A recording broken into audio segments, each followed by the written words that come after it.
smoke on. Off brakes now. Burners ready now. And the Blue Angel Diamond is rolling. As they pass before you, you'll notice that the smoke is not visible while the engines are in afterburner.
Performance turn radius of the FA-18. He'll execute a 7.5G afterburner turn and enter the flight line vertically, showcasing the Hornet's slow-speed climb capability.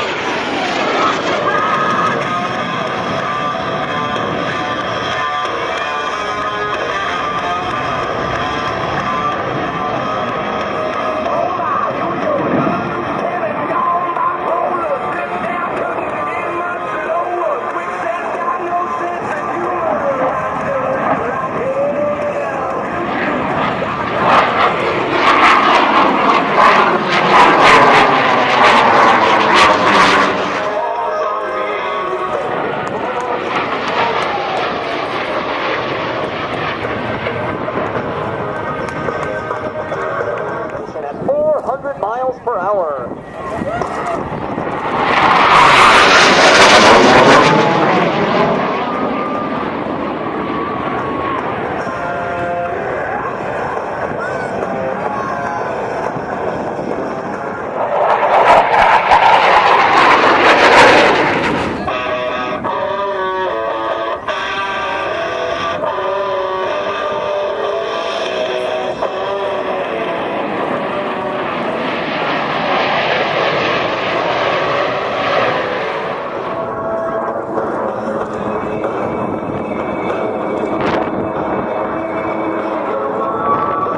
To the right. Let's watch as the three wingmen smoothly shift back to the Blue Angel Diamond.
Making their approach to the flight line for their next maneuver. Approaching center point, the entire formation will separate in dramatic fashion. Ladies and gentlemen, the Blue Angel Delta Breakout.